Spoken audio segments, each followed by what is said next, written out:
everyone, today we'll be reviewing Lentor Central Residences. Now of course we've had a few launches that have come out in Lentor, so the big question that we'll be tackling today is, will this one be any different than the previous few?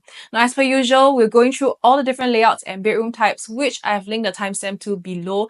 But before you do hop on over there, do watch the first few minutes to get some context on the area and the development. Now without further ado, let's get started. So this development will be brought to you by a consortium of 3 developers, which is Guoco Land, Hong Leong, as well as CSE Land. So these names might sound familiar because they have been very involved in recent launches. So for a number of units, you're going to have 477 units, and this will be spread between 2 high tower blocks. So for key collections, you might be able to get it as early as 2028. Now for the car park lots, I will say it's a good number in ratio to the number of units you have. Now let's hop on over to the unit mix. So here you'll be able to get a 1-bedroom all the way to a 4-bedroom. Now as with most Lentor launches, you'll see the biggest percentage is actually with the 2 bedrooms. However, as with most launches, it starts with 2-bed, 1-bath, but the smaller size here will actually be for a 2-bed, 2-bath, and then you have your 2-bed plus study. Though I really wish that they had included some 5 bedrooms, because for Lentor, though you have several developments, it is really chronically short in supply of 5-bedroom. Now that being said, I will say there are some pretty good 4-bedroom layouts that we'll touch on later on as well. So let's look at our location. So we are located over here in Lentor. So on the side that is a bit closer to the MRT and the upcoming mall. So what is it about this area? A lot of people ask me that people are buying into here because it is quite an enigma, I would say. This area is notoriously known for having very little condos. So there's not much reference points into what the experience is like staying there. Now I've done a few resale here, and the feedback I get on the ground from buyers is that people coming here really do like the peace of the area. Now if you look at the surrounding area of Lentor Estate, you mostly have landed, which makes this a very low density place. And just down the road a bit, you have a whole stretch of nature parks. So this side will actually be Lower Pierce Park, and then it extends all the way to Thompson as well as MacRitchie area. So if you like peace, nature, then this area might be for you. So hopping on over to the site plan, you can see that it's split into 2 tower blocks. So something to note is that this entire development will be on an elevated land. So it will be one of the tallest in Lentor. Now for stack 20, it's actually a bit higher than stack 18 over here. So for this, it'll go to 28 floors, and then for this one, 27 floors. Facilities wise, you have the full works, you have several swimming pools, a tennis court, as well as a possible childcare that will be over here. Now let's talk about facing. So what will be the views in this development? So of course, if you're facing inwards, you do get some of the pool view, but do note that for those that are facing this side, it's actually an empty land here that might become a potential residential. And as for the other side, it'll be facing the upcoming Hillock Park. So definitely for launch day, I would say the premium is going to be placed on those that are facing this side. So before we go into the bedroom types, I think it's really important to touch on a question that every single buyer considering Lentor has asked me, which is there an oversupply in the area? Now, of course, before Lentor Central, we have had a few launches in that estate. So the question really is, if you enter today, will it still be safe to exit down the road? So let's look at the numbers. So before Lentor Central comes into the picture, you have had 5 launches over here. Total, that number of unit is about 2,477. So to give that some perspective, this is going to be the number of units in recent launches like Treasures, or if you think about mega developments nearby like Jadescape or even Normanton, this is going to be about 1.5 of that. Of course, as with mega developments, if you think about the Lentor area as a mega development, it is a double-edged sword. Now first, there's going to be an emotional pull. So think about all the big condos that you've driven by before. It's definitely attention grabbing, and you see the amenities, the land size. This is what is going to pull resale demand in as well. Especially for an area like Lentor where the government is so heavily involved. Now these were just some findings that I found on URA's site. Now for the government, when they are letting developers bid into this area, there are actually rules that they need to comply to, which is they have to build in a certain way where the wind flow still goes very smoothly throughout the development. The green view is not blocked, as well as having a certain height limit. So you can imagine that when the whole estate is up. Now the closest example I can think of to something like this will be Bidadari Estate. So for Bidadari, you have a park in the middle, and though there are several HDB projects, you can see that the flora and the fauna and the amenities throughout the whole estate really tie in together. Now think about Bidadari, except it will all be condos instead. So definitely when it's completed building, I think it will catch the attention of buyers. But that being said, we also have to be very honest with the fact that there will be competition, because if I'm buying into something, my neighbors are going to have similar units and the age is not too far apart. So how do I compare? If you want to come into an area that has this kind of supply, or even if you're buying into a mega development, you need two things to be able to exit safely. Either what you're buying into is very unique in terms of layout or bedroom type, or your price is very attractive. So we'll go into whether Lentor Central actually fulfills any of these criteria in a bit. Now, pricing wise, as we are filming this video, the developer actually released the starting price for the development, which I found extremely interesting. Actually, it came out lower than we had expected. Now, if you look at the starting price from the 1 bed all the way to the 4 bedroom here, this in comparison to the earlier launches at Lentor, like Lentor Modern, Lentor Hills, etc., this is actually the day one price of those developments that came earlier. So what that means is if you do enter here and you manage to get a price that is very close to the starting, of course we need to see how the premiums are placed. It really creates a safety buffer, because if you think about those that are going to collect keys earlier, that launched earlier, but they bought in at the same price as you, meaning that when they sell, they need to sell higher to break even. So by the time that you collect your key, there is already that buffer and market acceptance there for you to sell. But of course, for every unit type, there are definitely going to be better ones and those that are not as good. So we'll go through which one you should be prioritizing. So going straight in, let's start with the 1 bedroom. So for 1 bedroom, you're going to have two layouts. Both are 463 square feet.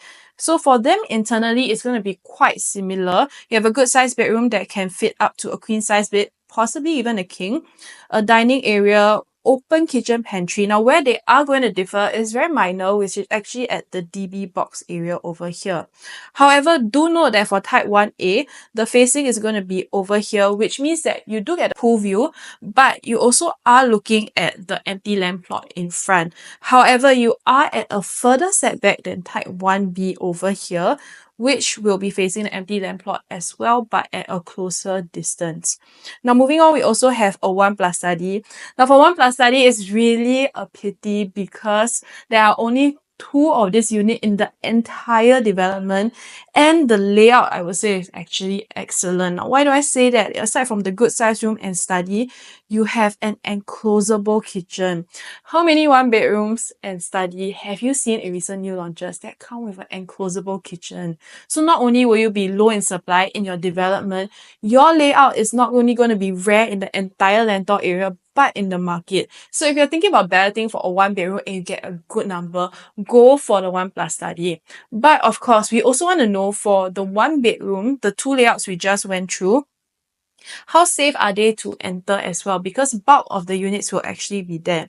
Now I will say one thing it has going for it is the size. So if you see the size here, going back, is 463 square feet. So this size is actually smaller than most of what 1 bedroom have come out in recent launches. So for 1 bedrooms, of course, a large portion of the buyers will be investors, and when you have a smaller layout, the rental yield will be higher. Now you think about recent launches like Parktown, Alta, or even Ori, most of the 1 bedrooms are 1+ study already and starting at 500 plus. There are very few developers that are still building pure 1 bedroom nowadays, and we'll be touching on why in a bit. But first, I want to look at the supply, because as with everything in Lentor, we want to consider the supply. So how do we know if it is high in supply here or considered low in supply? So let's look at a similar estate, Kovan, where within a small stretch, you have a few condos. Now, in the entire Kovan stretch, you have approximately 3,704 units. And of that, 590 are 1 bedroom, which brings it to 16%. Now, we bring it back to the Lentor area. So Lentor area, including Lentor Central, will be about 2,954 units. However, only 234 of that will be one bedrooms and one plus studies, which makes it just 6%. So we see that the supply here is actually much lower in terms of the number of one bedroom than many other estates in Singapore. But the question to ask ourselves is really why there is so little one bedrooms here. And a large portion of what the reason attributing to that is the change in the URA rulings that happened in recent years. This is what developers now use to determine how many units they can build in a certain plot of land. Now, you don't need to understand the formula too much, but what I want you to take note of is the denominator over here. So you see that now it's divided by 85 square meters. However, just a few years ago, this was actually 70 square meters, which means that back then for the same plot of land, developers can actually build more units. Now think about that in a very minimized perspective. If previously I can build 15 units, now I can only build 10.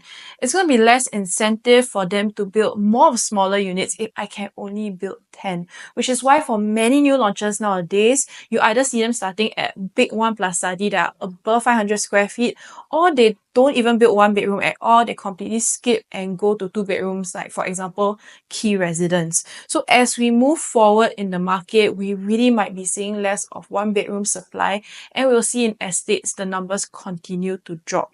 Moving on, of course, we want to consider the rental yield, because one bedroom, again, you're going to see a lot of people buying in for investment or rental. So how does this area hold up?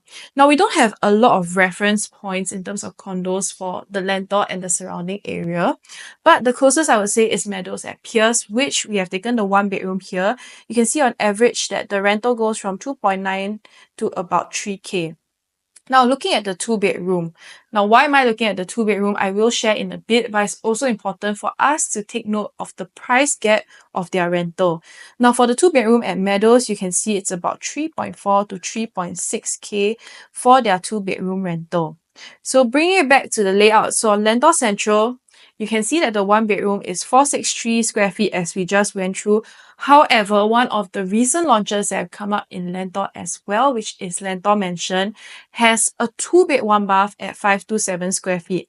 Now, previously in my part-down video, we talked about these two new strategies that we see in developers, which is either they build the units smaller than average from previous of harmonization, and then they price it at higher PSF, or they are building it very close to pre-harmonization sizes, but then the PSF, they keep it a bit closer. So because of that, Lentor Mansion went the build smaller way. We can see there are options where for 527s, they actually squeeze in a 2-bed 1-bath. So is that going to look more attractive to an investor buying into this area?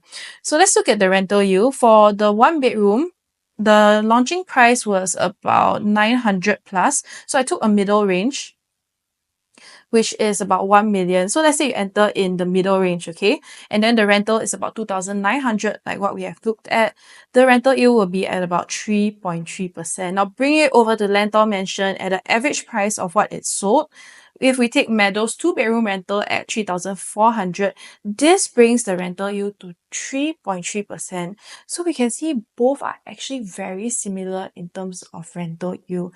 So I would say the biggest competition would be Lentor Mansion.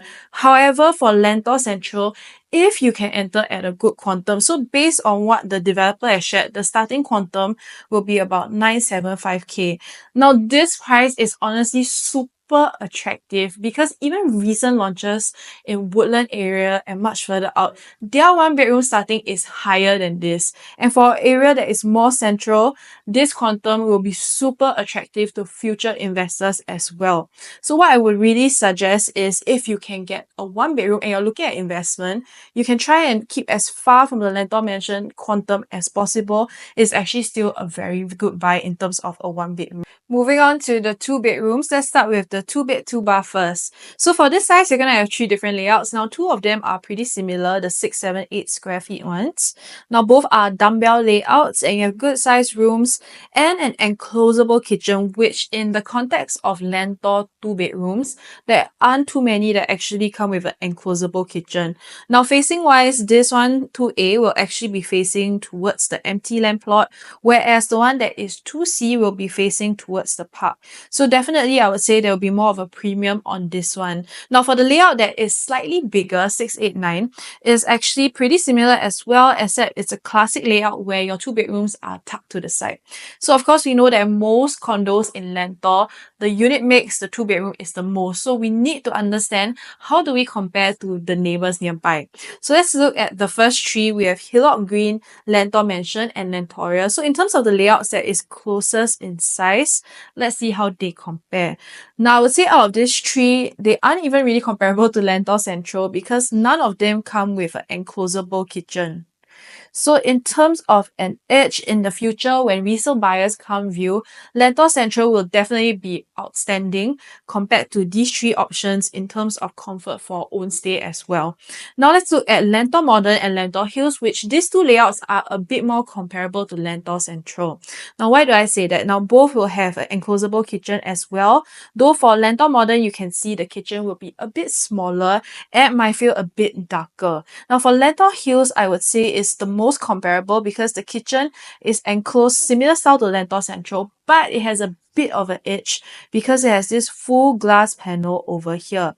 Now this will really make the kitchen feel brighter. So in terms of competition, I would say Lentor Hills 2 bed 2 bath would be the closest competitor. But the timeline actually works in our favor because the two that is closest in terms of layout will actually be the first few to collect keys. Now Lentor Modern and Lentor Hills expected to collect keys in 2026. Now of course for 2 bedroom buyers, we have two categories. So usually you buy for own stay, which is you collect keys and then you stay for a few years. But if you are the investor, there is also two types. Either you are buying to sell upon key collection, or you might rent out for a few years before you sell. Now for Lentor Central, if you do collect keys in 2028, it will be 2 years later. So at this point, a bulk of the supply, which is buyers that buy in to sell off during key collection, will be out of the market already. So I do not think you will have that many units that are comparable to you competing at that point of time. Now let's look at the pricing as well for these two layouts that are similar. So we see that Lentor Modern has already transacted at 1.35 to 1.67 for this layout, whereas Lentor Hills 1.36 to 1.52. Now, the starting price that's been given to us by developer for the 2 bed 2 bath is 1.388 million.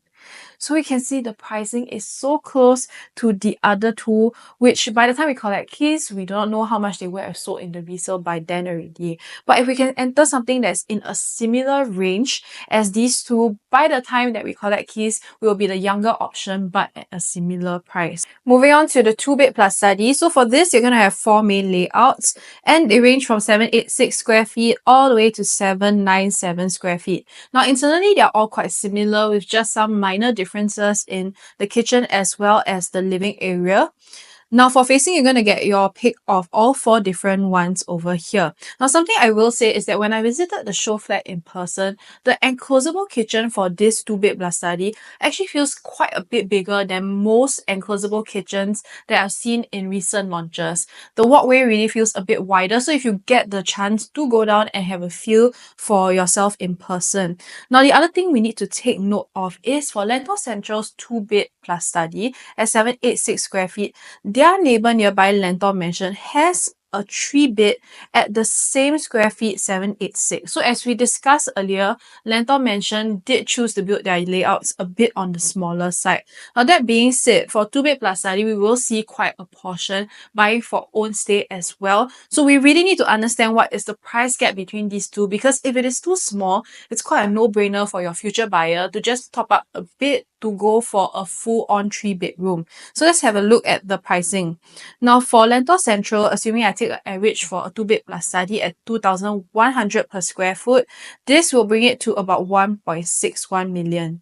Now for Lentor Mansion, on average for this layout, I would say it's about 1.768 million. So right now you see there's about a 150k gap between these two, which does put it quite close. So if you are going for a 2 bed plus study, I would say for your your own stay, it is okay, but do also keep an eye out of how close your pricing is coming to the Lentor mentioned 3-bedroom in order to have a safe exit. So summing up my top choices for the 2 bedrooms, the first one that I would prioritize is the classic layout for the 2-bed, 2-bath. Now the reason for this is in the entire Lentor estate, there is only 249 units that have this style of layout with the bedrooms at the side. Now the remaining 718 are all going to be the more common dumbbell style for 2-bedroom. Now my second choice is going to be the dumbbell 2-bed, 2-bath, followed by the 2-bed plus study at 786 square feet and then 797 square feet. Moving on to the 3 bedrooms, you're going to have your compact and premium layout. So let's look at the compact first. Now this is going to be 915 square feet with both stacks facing towards the empty land.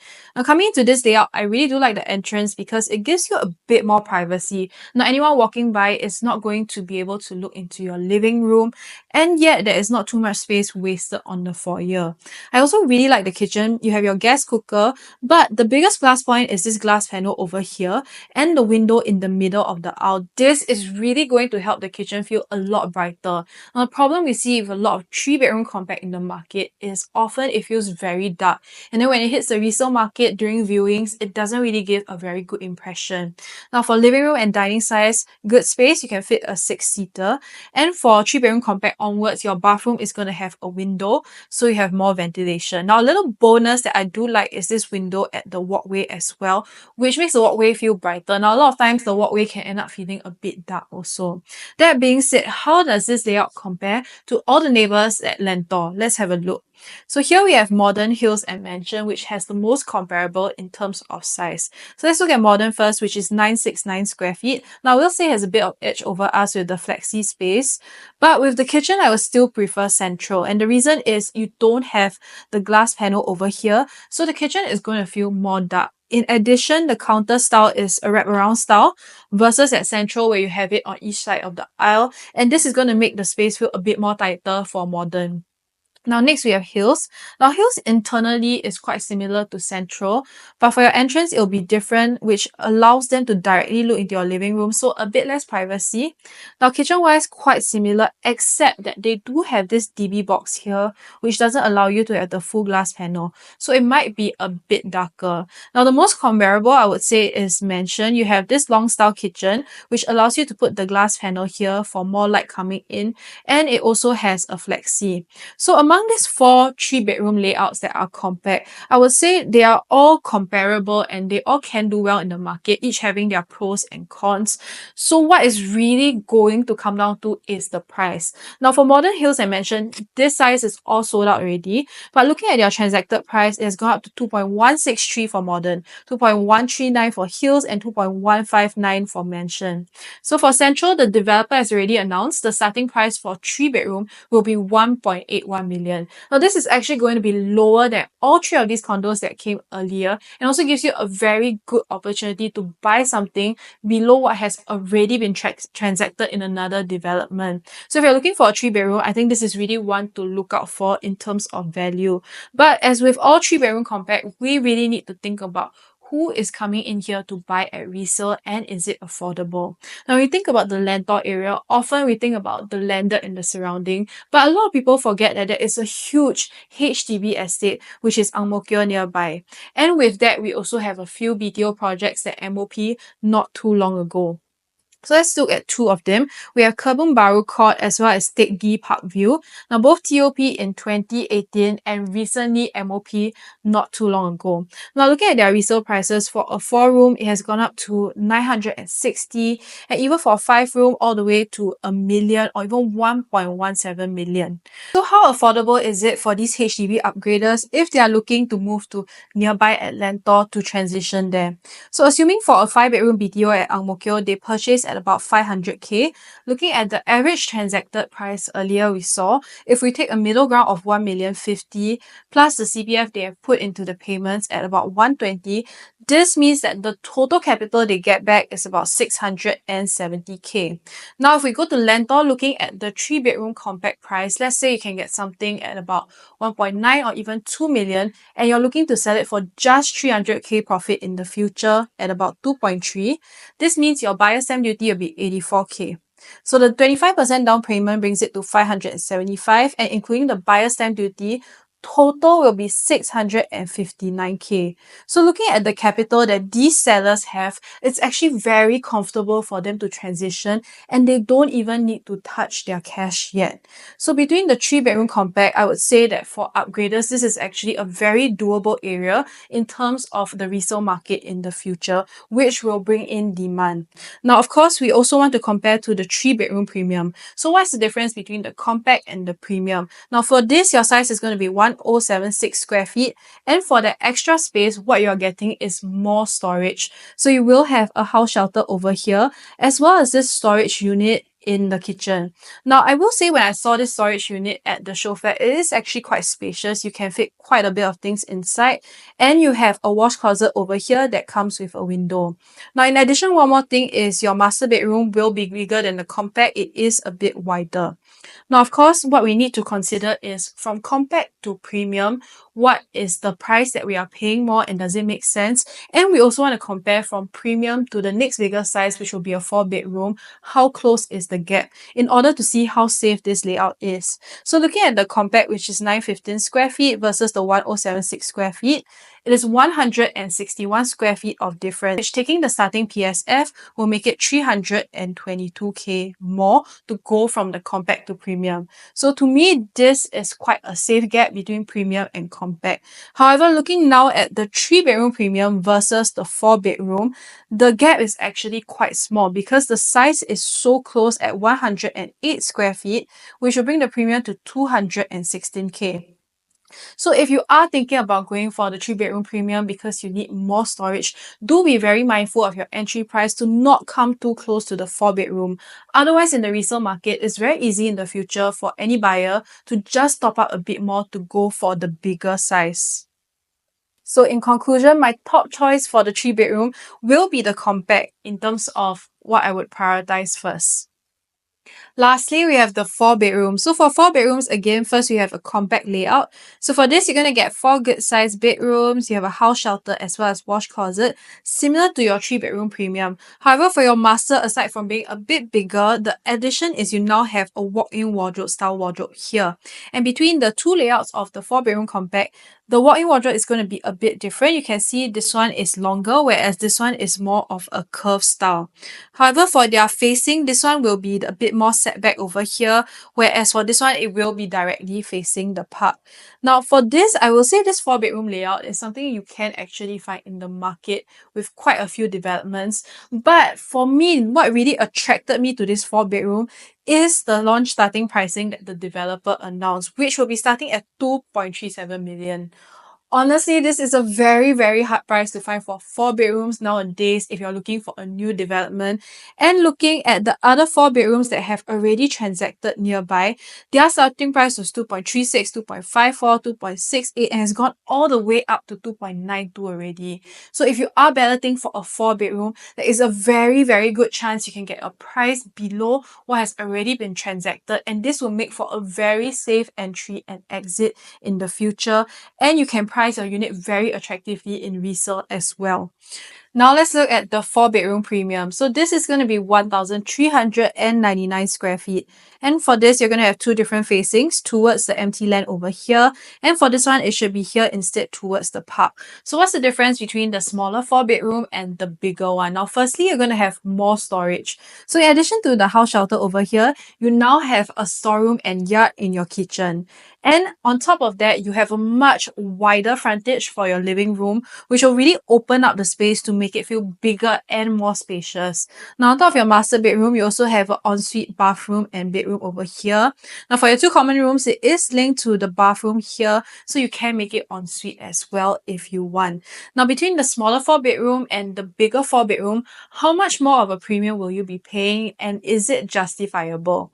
So looking at the two sizes, the difference in size is 215 square feet. So taking the starting price for the 4-bedroom, that will bring the price difference to about 430K. So for 430K, should you go for the bigger layout? does it mean you'll have a bigger return in the future? Let's look at another nearby development, Jadescape, that also has a portrait layout and a wide frontage layout for their 4-bedroom. So the portrait one will be 1,259, and for this you can see they already make profit up to 891k over here. Now for the wide frontage one is 1,649 here, and they managed to make profit from 900k on average all the way to 1.1 over here.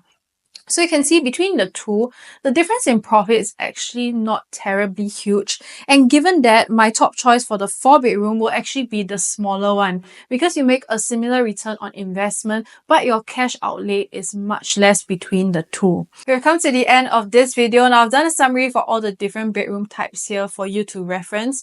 Now the preview dates for Lentor Central will be 22nd February to 4th March. So if you would like to book a preview date, you can reach out to me at the listed contact here, or if you have any other questions. Otherwise, I'll catch you all next time.